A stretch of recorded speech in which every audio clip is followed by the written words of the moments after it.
Chantez, ô poète.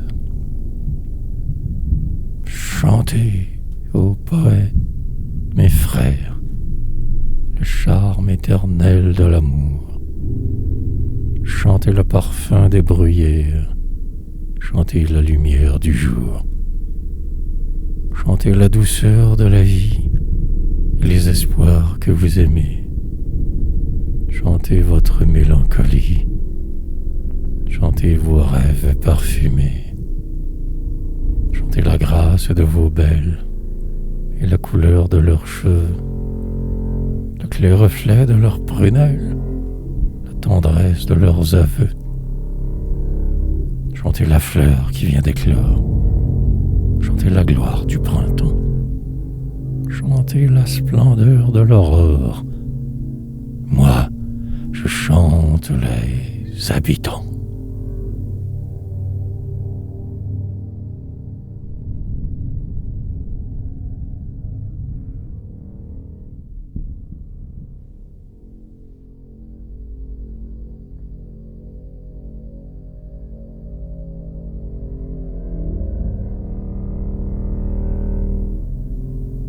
Louis Hébert, c'est pour continuer ton œuvre humanitaire, pour semer après toi dans les mêmes sillons. C'est pour glorifier, Hébert, tes jours féconds, que je voue à jamais ma pensée à la terre. Tes ans sont au passé, les miens à l'avenir. Mais de ton saint labeur, ma jeunesse était prise. De mon âme, ton âme héroïque est comprise. Et nos rêves, de loin, peuvent se réunir. Sur ta moisson en fleurs, mon œil brûlant s'arrête. Dans l'ombre de tes pas, je cherche la beauté. Ô maître, mon printemps jalouse ton été, et le doux laboureur fait envie au poète. Car, en ce Canada français, notre univers, tu créas le plus pur et le plus beau poème. Auprès, tu fis des chants que, chaque été, l'on sème, et tes épis nouveaux valent mieux que des vers. Tu fus grand, mais puisque tout azur a sa tâche, puisque dans tout concert une voix sonne faux, permets que ma chanson soit fille de ta faux, et que ma plume soit une sœur de ta hache.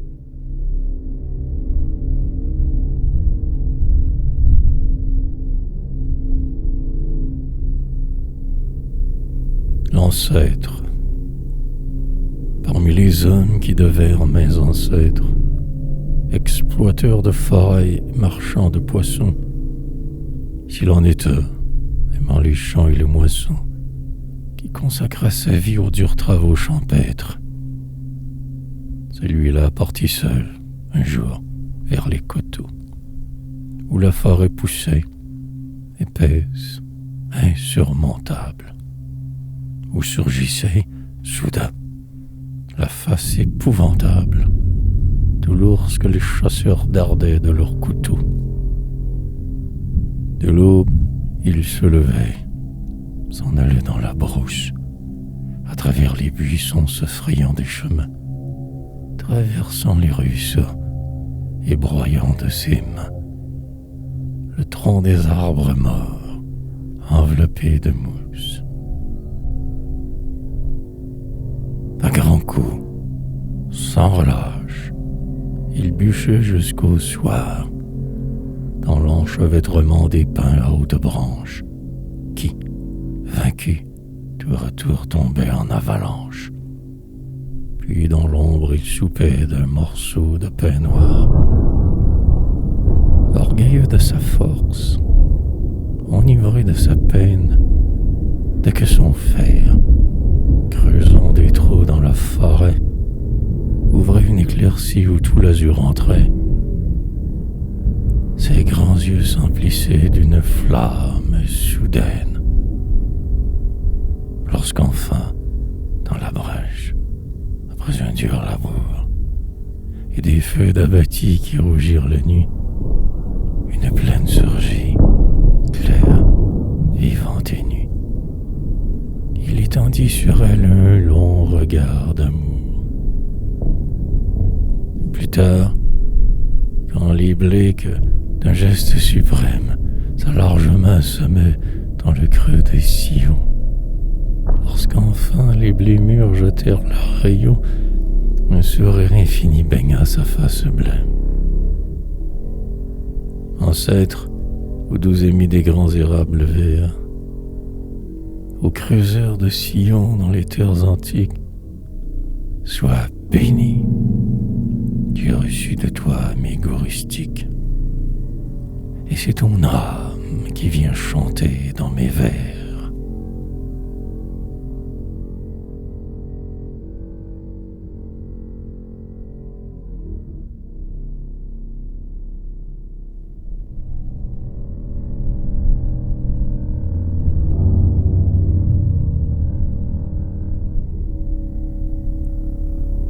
Les habitants ne raillons pas leurs habitudes, leur dehors simple et sans atour, leur manière, leurs gestes rudes et leur pittoresque discours. Ne rions pas de leur costume, fait de l'étoffe du pays et tissé, selon la coutume, de la laine de leurs brebis.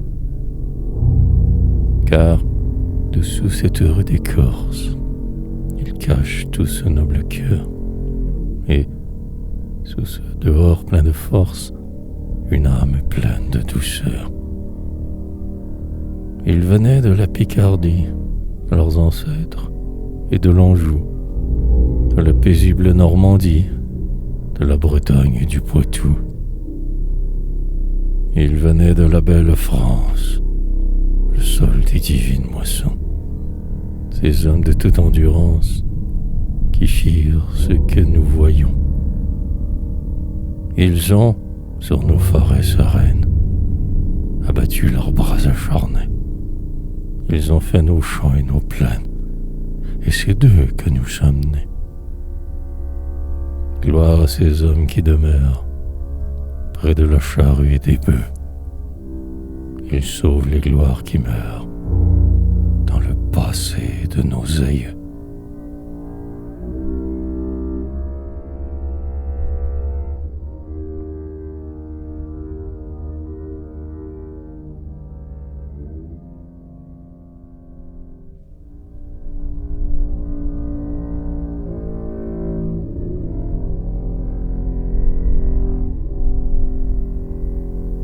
Chante. Tu souffres. Le dard de l'amour t'a fait au cœur une blessure. Tu pleures. La misère, un jour, a mis en toi sa meurtrissure. Plus de boulot, plus de sapin pour nourrir ta flamme mourante. Dans ton armoire, plus de pain. Chante. Les hippies riaient dans tes champs. Ta moisson future était belle. Tes gerbes doraient les penchants. Ils brillaient dans l'aube nouvelle. Mais les ouragans sont venus, broyant ta moisson grandissant. Et voilà que tes champs sont nus. Chante. Chante quand un chagrin vainqueur t'arrache des cris de souffrance. Chante.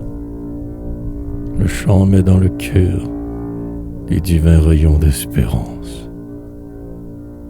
En attendant l'éternité, brave la douleur opprimante. Jette ton cri de liberté. Chante. Qu'importe l'ombre sur tes pas. Qu'importe la vie s'attache. Avance et ne blasphème pas. Celui qui blasphème est un lâche. Comme un moussaillon du flot bleu que berce la vague méchante, en t'en allant au port de Dieu, chante.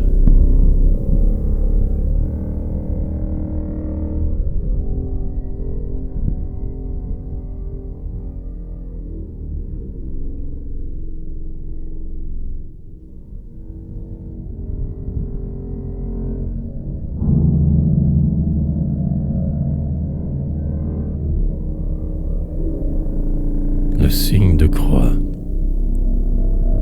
Jadis, quand les anciens partaient pour les semailles, vêtus de leurs capots d'étoffe du pays, et suivis de leurs bœufs dociles et soumis, dont l'attelage était formé de lourdes mailles.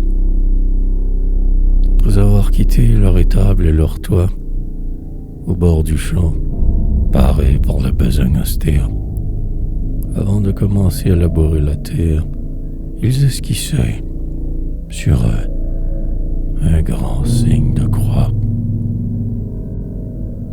Et la joie émergeait au fond de leurs pensées, par ce signe de croix qu'ils avaient fait sur eux. Il leur semblait qu'un bras sacré poussait leur bœuf, et leur souffrance était bénie et sanctifiée. Et leur bœuf, secouant leur col nerveux et roux, tirait le soc d'acier dans le cœur de la plaine. Et le bon paysan jetait la bonne graine dans ce sol où germait la moisson de chez nous. Et, le soir, revenant s'asseoir près de leur femme pour manger de ce pain, fruit vivant des coteaux, ils faisaient chaque fois, au bout de leur couteau, un grand signe de croix, lentement, sur l'entame. Ô fervents de jadis, ô croyants d'autrefois, doux habitants, gardiens des plus sublimes gestes, vers vos mains le Seigneur tendit ses mains célestes, et vous fûtes sauvés par le signe de croix.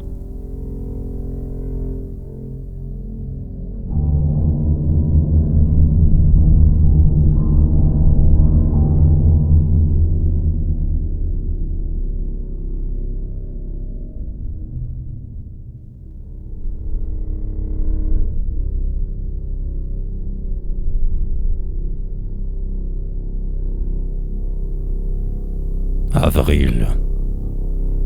L'herbe renaît. Les habitants, que l'amour de la terre enivre, reprennent leur bêche et, contents, regardent leur plaine revivre. Ils voient tous les derniers frimas fondre au chaud baiser de la brise. Ils sentent rajeunir leurs bras dans cet air de printemps qui grise. Ils songent au blé qui sourit, à la paille fraîche et pesant, au long foin qui, là-bas, fleurit, à l'épi d'avoine qui chante. Le chant sera prêt aujourd'hui, disent-ils, si Dieu veut qu'il pleuve. Et leur cœur est tout réjoui de songer à la moisson neuve.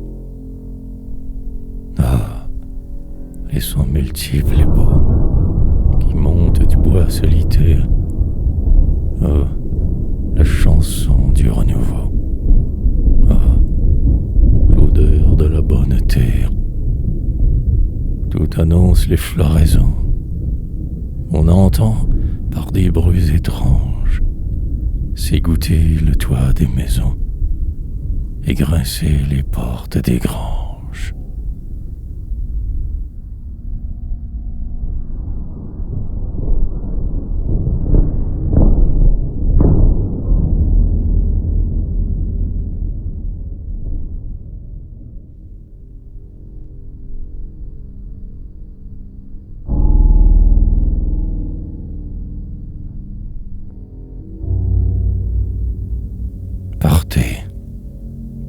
les champs rajeunis, peinez au maître de la plaine, mêlez à la chanson des nids le chant de l'espérance humaine.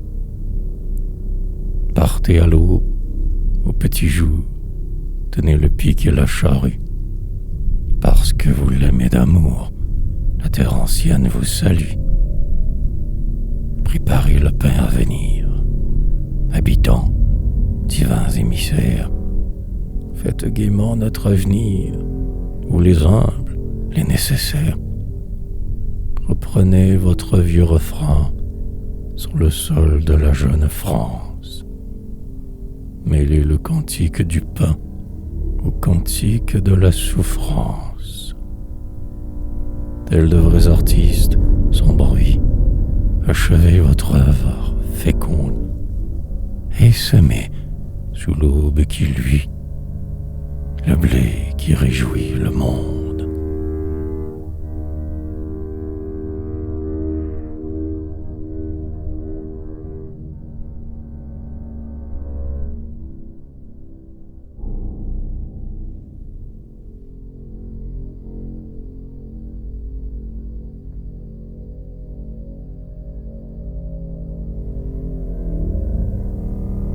Par les plaines blondes, je passais par les plaines blondes, les épis mûrs comblaient les vents et tombaient sous les mains fécondes des paysans. Et parmi les tiges nouvelles, j'aperçus, sublime artisan, un jeune homme aux claires prunelles, un paysan. Sa démarche était vive et fière, et, comme les hommes d'antan, il était vêtu de lumière, ce paysan. Ah, qu'il est de douceur profonde, de beauté, de naïf élan en ton cœur, ô simple du monde, ô paysan.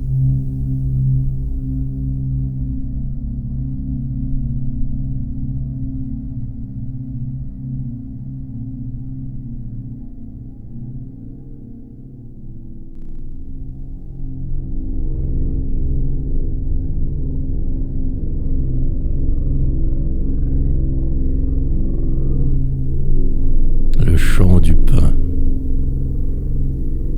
Or, le pain, comme nous, endure la souffrance. Avant d'être le pain, il faut qu'il soit l'épi.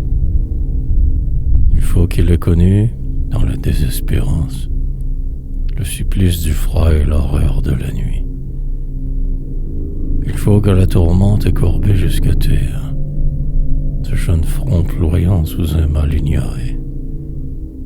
Il faut qu'ayant vécu trop longtemps solitaire, il ait beaucoup souffert, il ait beaucoup pleuré. C'est la main des douleurs qui fait les grandes choses. C'est elle qui aurait fait le miracle éternel du pain, lourd de mystère et de métamorphose, qui, par un don de Dieu, nourrit le corps charnel. Et quand il est sorti des batailles sublimes, quand la victoire, enfin, couronne ses efforts, quand les blés ont paru plus brillants sur les cimes, et que les épis neufs croissent, nombreux et forts, il tarde au pain de naître et de nous faire envie, d'être l'entame blanche, disant notre faim, et les tiges remuent dans un souffle de vie. Et déjà l'on entend monter le chant du pain.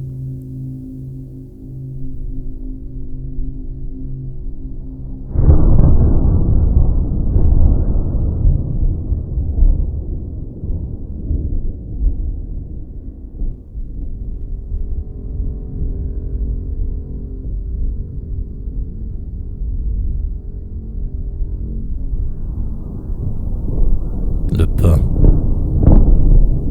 Ma mère a pris de la farine blanche, de houblon, puis de son bras a retroussé la manche, et, dans la huche, a mis le levain blond. Alors s'est fait, dans l'ombre, sans obstacle, le changement merveilleux et divin, qui, de nos blés, fait sortir, ô miracle, le pain. À l'heure où l'ombre envahit la campagne et met un voile à la face du jour, le vagabond que la nuit accompagne s'en vient frapper chez nous de son poing lourd. Bien là de la route suivie, il vient s'asseoir près du feu de sapin et son regard implore avec envie du pain. Sur nous, si vous laissez le sort s'abattre, si le malheur s'acharne à notre toit, si nous devons, ô Seigneur, nous débattre contre la mort, la misère ou le froid, nous bénirons, ô Maître redoutable, nous bénirons quand même votre main. Si vous donnez encore notre table du pain.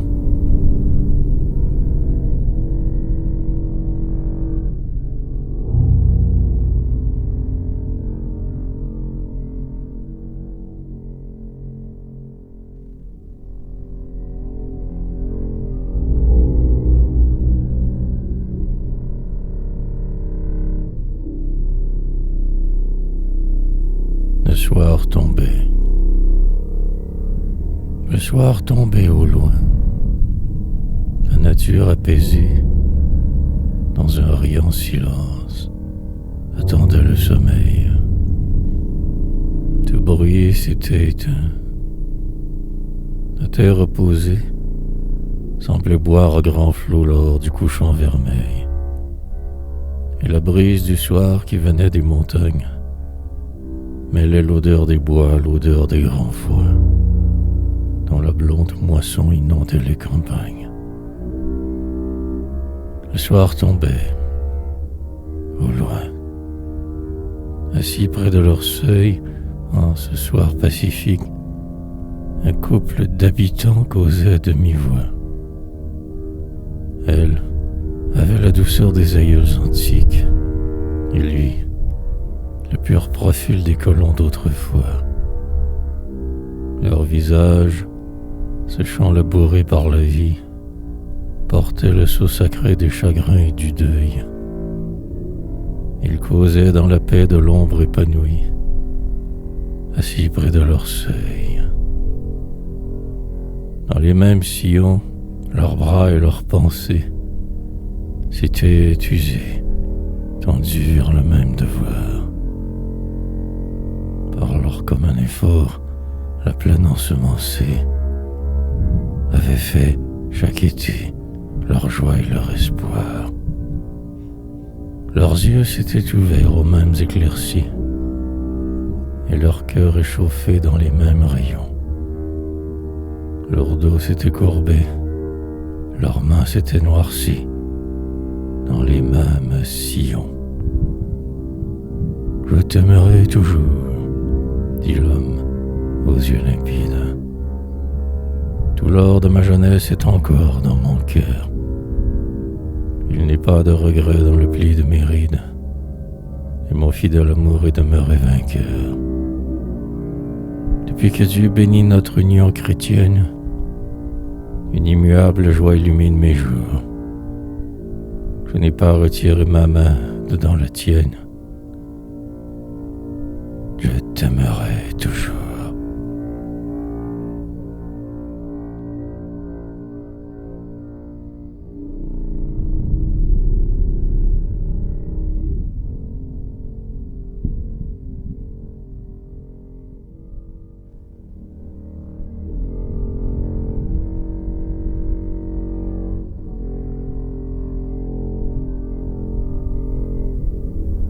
La clochette des vaches. C'est du sol, un jour, tu t'arraches Songe un peu, songe parfois à cette clochette des vaches qui tinte le soir dans les bois. Quand nous étions perdus bien loin de tout sentier, après avoir erré presque le jour entier, nous songions en retour. À travers les fougères, c'était des pas, des sauts, des gambades légères, dont les échos voisins se sentaient remuer. Puis, dans le pré d'en haut, près des bois situés, les vaches descendaient, secouant leurs clochettes.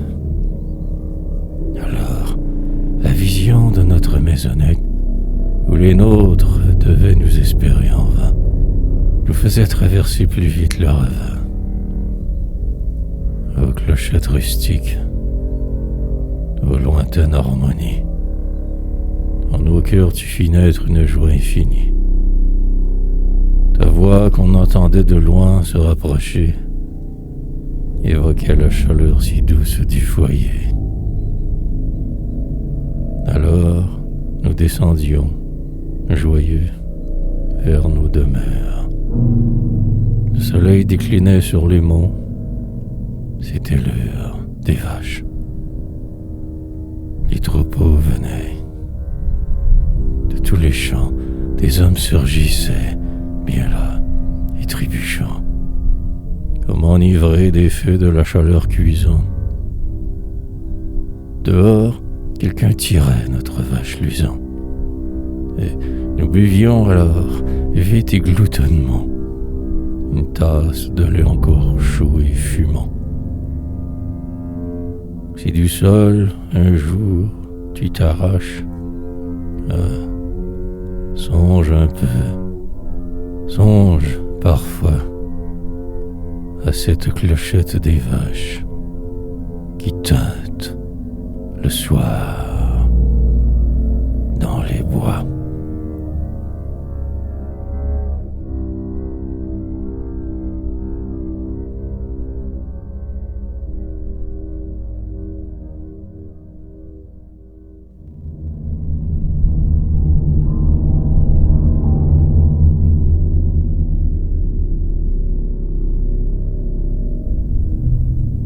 La brunante.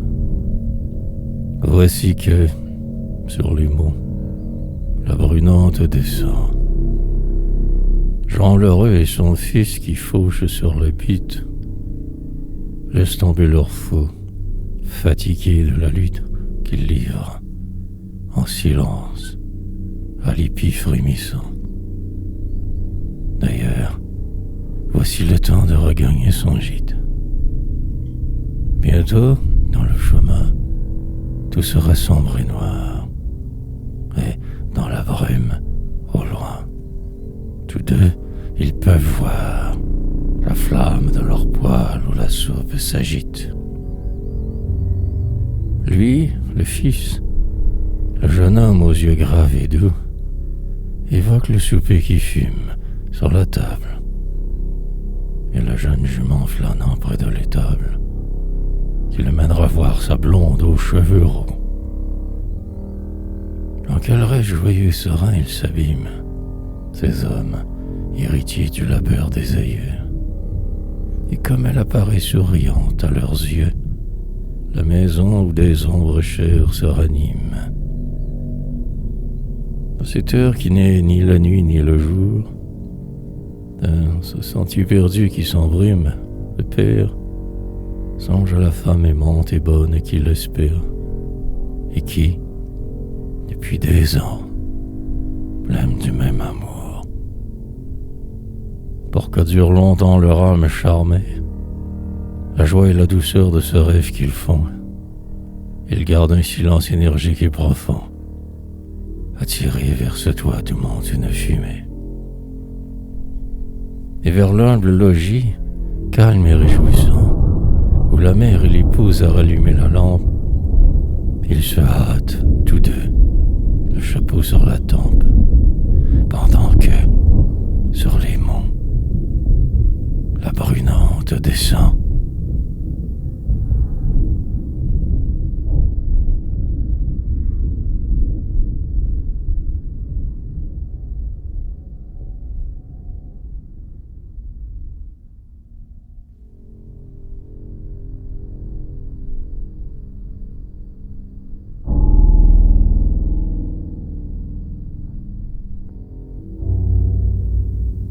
Le passant.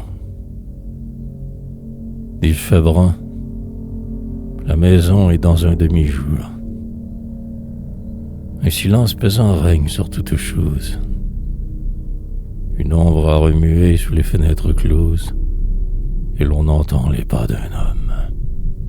Dans la cour, le vieux chien qui dormait, couché près de la table, se réveille soudain et se met à japper. L'homme frappe, entre et dit: puis-je avoir à souper? Après, je coucherai sur le foin, dans l'étable. C'est un passant, un gueux. D'où vient-il? Où va-t-il? Nul ne sait. Son visage est sombre et son œil terne semble cacher la haine. Et bientôt, on discerne la misère et la faim sur son morne profil. Son chapeau, ses habits sont couverts de poussière. Il est noir et le blanc de ses yeux semble noir.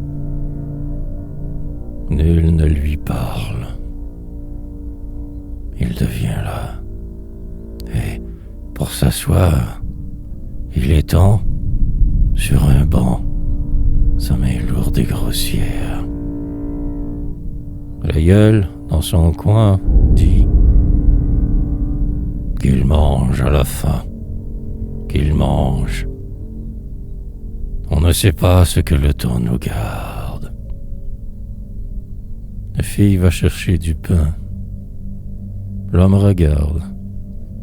De ses yeux éclairés les lueurs de la faim. La fille, vivement, sur l'ordre de l'aïeul, lui met du lait, des œufs, des tranches de pain brun et des morceaux de lard qu'il avale un à un. Tel un amas de grains qui passe sous la meule.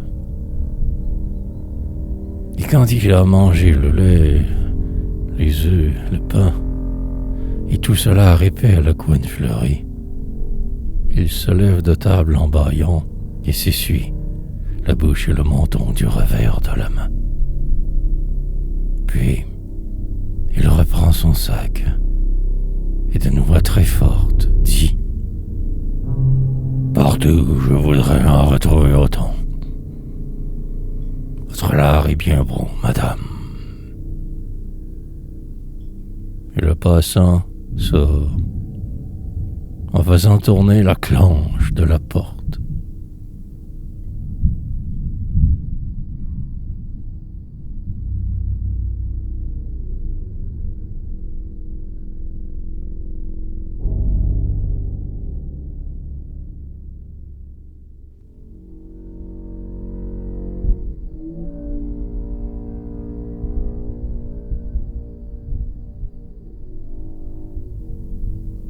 Le vieux bear.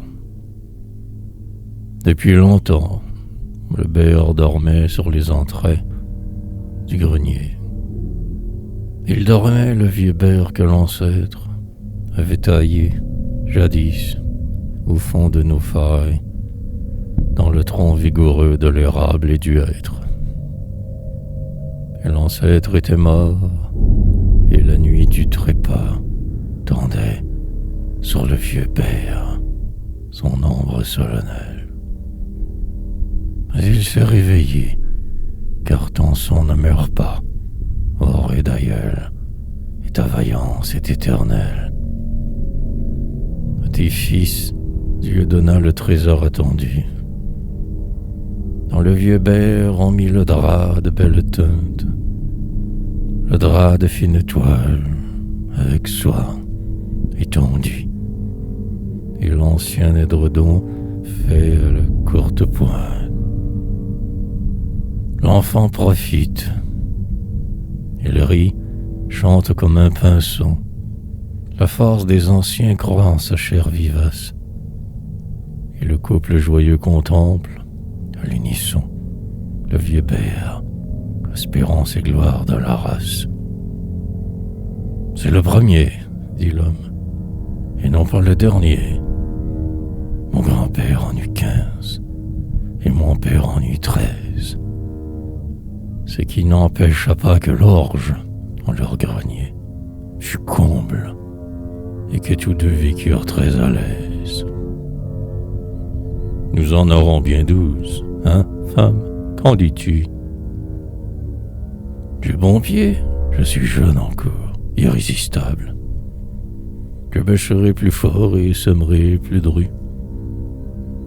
Il ne manquera pas de pain sur notre table.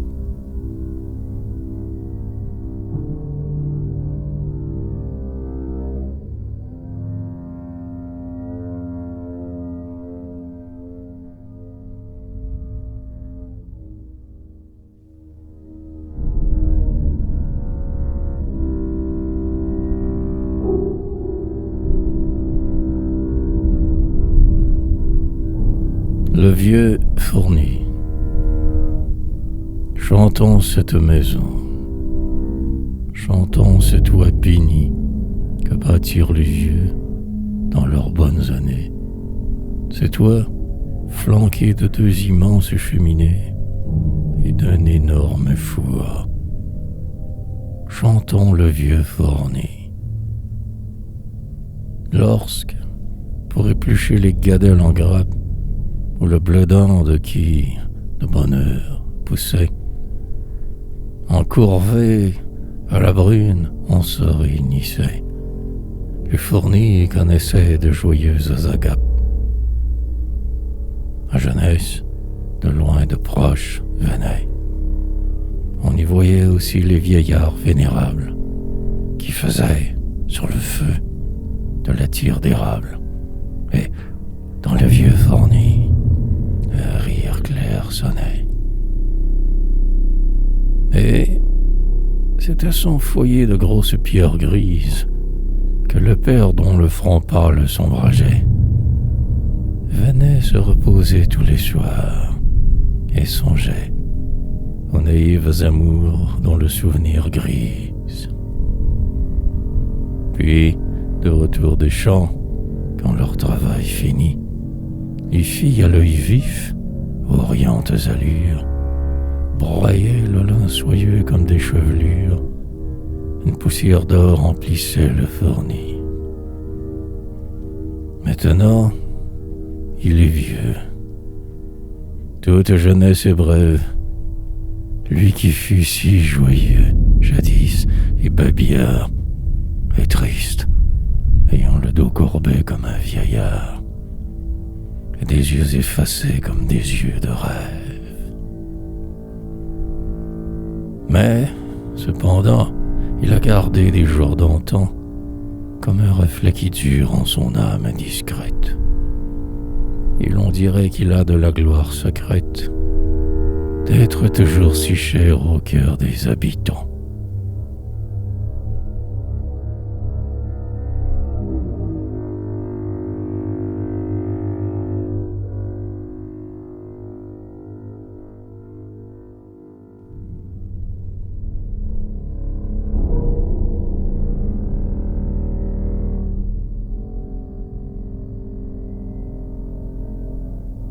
Les tables.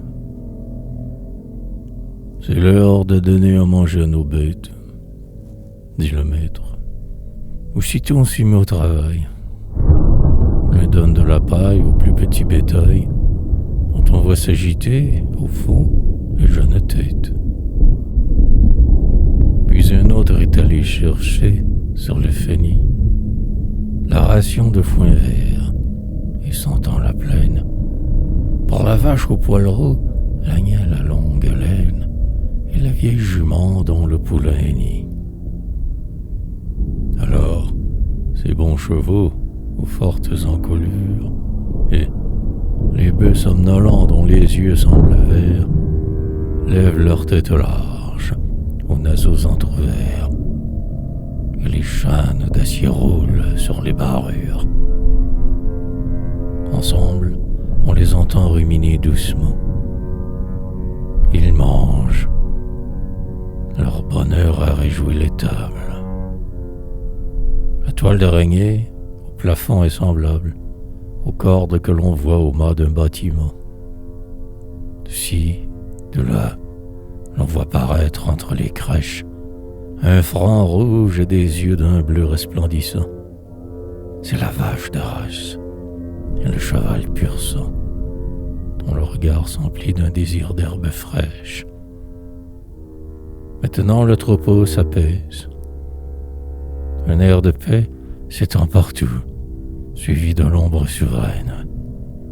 Les bêtes, l'œil fixe et limpide, reprennent ce rêve intérieur qui ne finit jamais.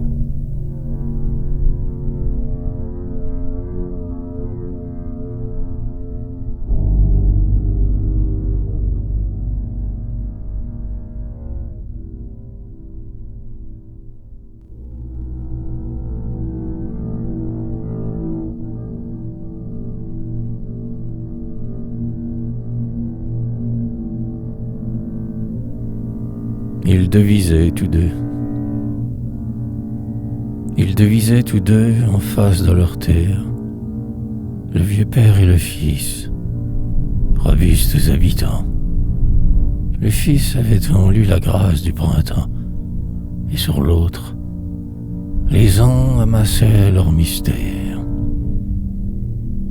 Il en avait taillé des friches et des champs, ce vieillard, à la barbe épaisse et grisonnante. Mais maintenant, ses jours sombraient dans la brunante, et son soleil avait décru sur les penchants. Et le malheur l'avait frappé souvent. Les rides avaient marqué son front d'un sillage acéré, comme le soc de fer marque un champ labouré, et l'on voyait la nuit dans ses grands yeux arides. Il venait de donner son bien à son garçon, et tous deux ils parlaient des richesses futures. Le fils disait « Plus tard, j'abattrai ces clôtures, et je ferai courir mon champ jusqu'au buisson. La savane perdue où le lierre s'enlace, je veux l'ensemencer d'orge et de seigle fin. Là-haut, je sèmerai du tabac et du lin, et ma femme, le soir, filera la filasse. » Il montrait le lointain d'un geste magistral. « Moi, je ne verrai pas cela, dit le vieux père. Quand tu viendras semer ce grand lopin de terre.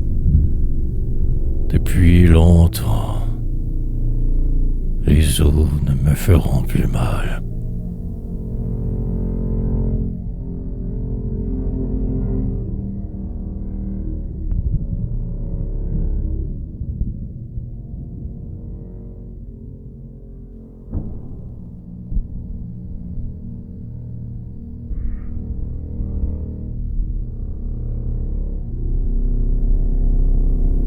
Sa fille, elle était son amour. Il n'avait qu'elle au monde, car sa femme au tombeau dormait depuis longtemps. Seule elle lui restait, l'or de sa tresse blonde mettait sur son hiver un reflet de printemps. Elle était son appui, son orgueil et sa joie. En elle, il réchauffait son pauvre cœur glacé. Le soir, il allumait le bon feu qui rougeoie, et sa voix éveillait les ombres du passé. Elle savait tenir la maison belle et nette. De la joie et de l'ordre, elle avait le secret. Elle trempait la soupe et, de sa voix fluette, disait « Père, viens-tu ? Notre repas est prêt. » Un jour, elle s'y prit d'un jeune fonctionnaire. Ils se voyaient souvent et se parlaient tout bas. Elle devint sa femme et quitta son vieux père, car l'amour est, parfois, bien cruel ici-bas. Et, maintenant, brisé d'un mal qui le déchire, Il pleure cet enfant au regard virginal, dont le rire chantait et dont le clair sourire brillait comme un rayon de soleil matinal. Et quand il va, coiffé d'un grand chapeau de paille, dans la plaine où, jadis, il aimait la revoir, il croit voir se dresser partout sa jeune taille, svelte comme les blés que le vent fait mouvoir.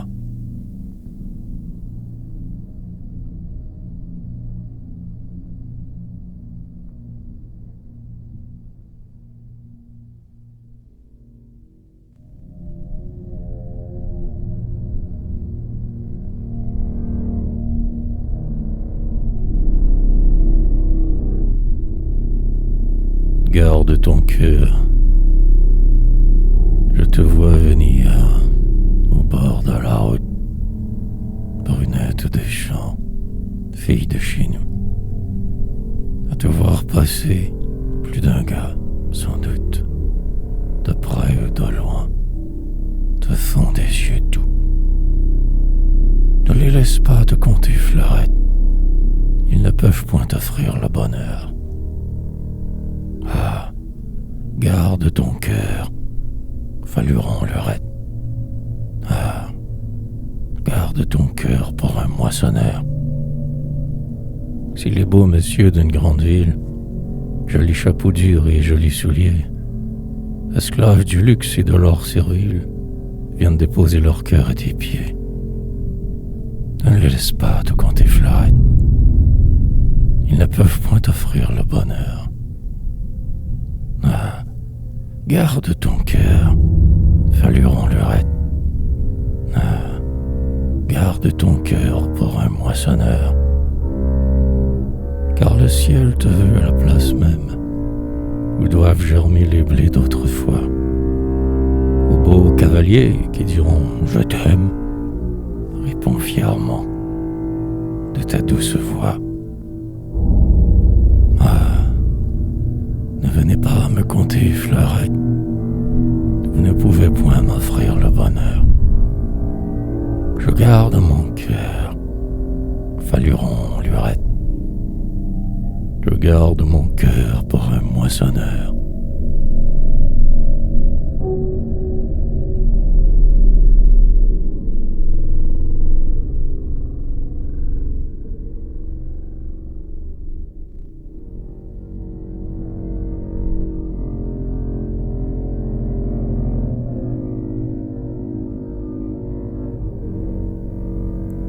Elle disparut.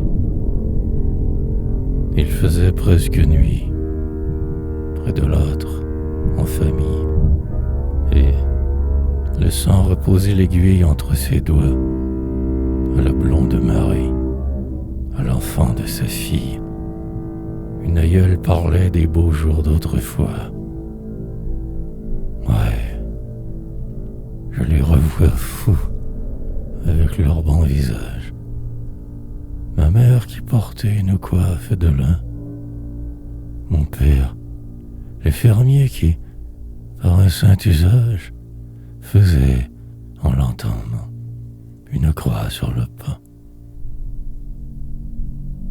Mes frères et mes sœurs, clairs regards, tresses blondes, les joueurs de pelote et les coureurs de bois, les petits braconniers, aux maraudes fécondes, les chileuses de laine, aux pieds lestes et droits.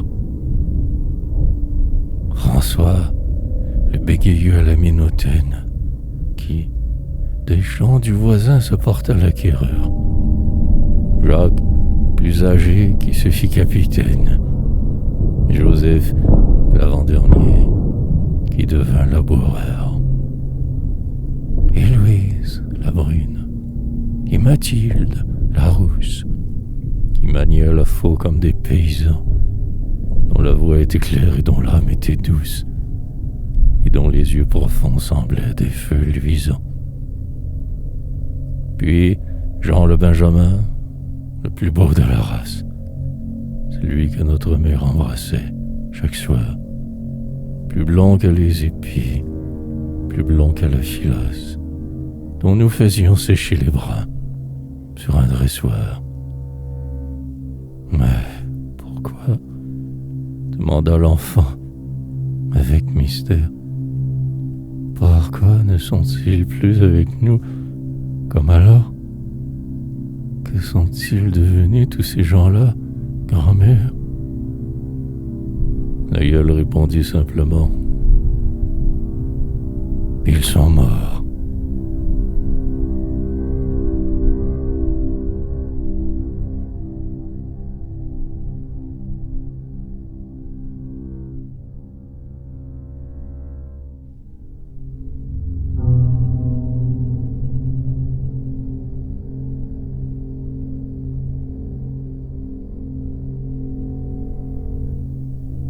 Le Christ.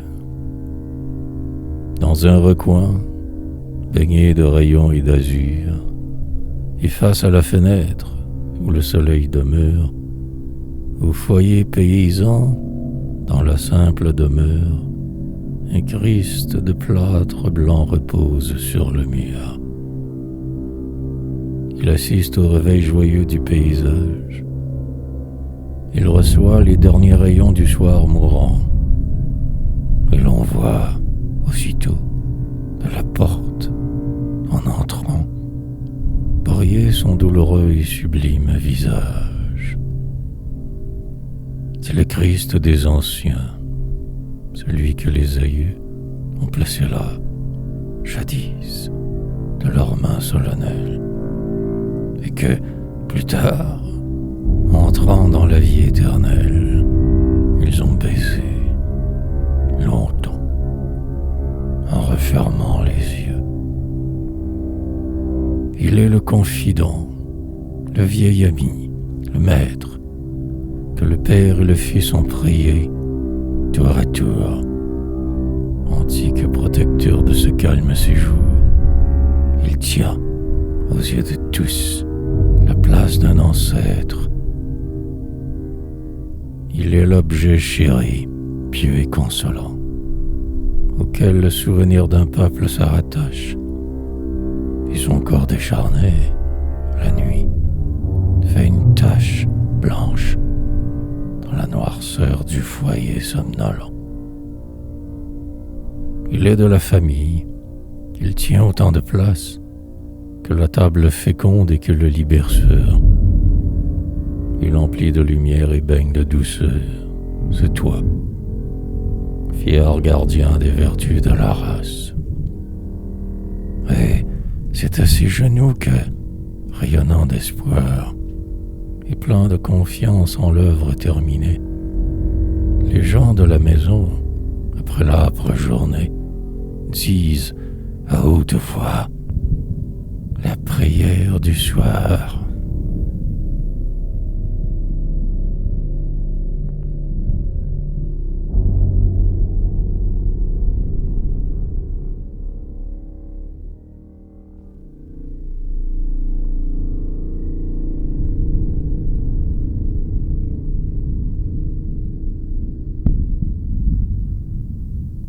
Ô Christ, toujours ainsi tu seras nécessaire au monde tourmenté qui lutte et qui gémit.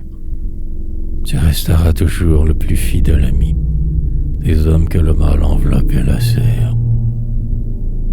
Tant qu'il faudra semer les champs pour que l'épi dispense à notre corps la graine nourricière, tant que, dans les sillons et la glèbe grossière, l'effort humain devra s'acharner, sans répit, tant que le vent, le froid, la tourmente et l'orage s'abattront, sans pitié, sur les belles moissons, tant que les éléments, lourds de mots et d'affronts, feront peser sur nous le poids de leur outrage, tant que, sous les douleurs, notre chair gémira, défaillante et vouée à la décrépitude, tant que, chargé de deuil et de vicissitude, notre cœur harassé dans l'ombre pleurera, tant qu'il faudra que nos faibles forces succombent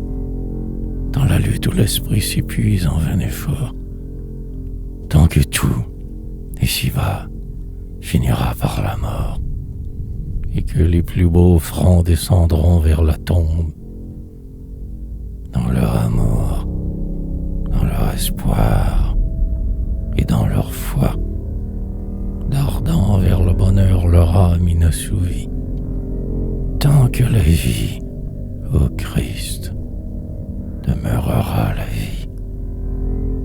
Les hommes malheureux tendront les bras vers toi.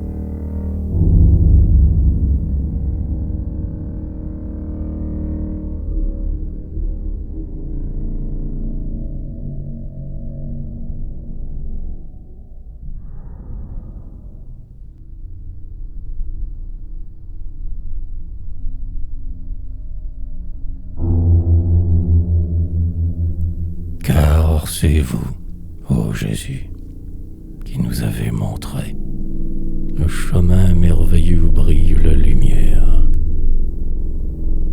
Car c'est vers vous que va notre cœur ulcéré, et c'est vers vous que monte aussi notre prière.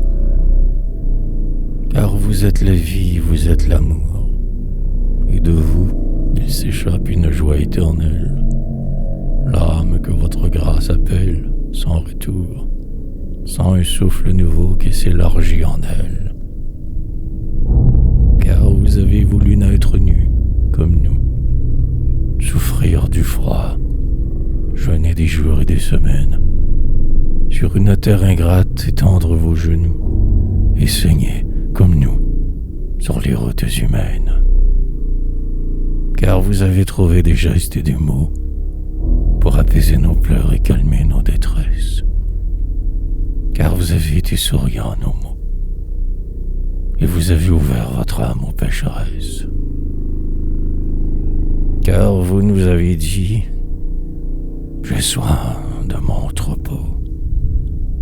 Paissez, ô mes brebis, paissez sur les collines. J'éclairerai vos nuits d'un céleste flambeau, et je vous mènerai vers les plaines divines. Et vous êtes celui qui nous accueillera, le pasteur dont les mains bienveillantes sont sûres, qui, de tous nos péchés, un jour nous lavera, et qui nous guérira de toutes nos blessures.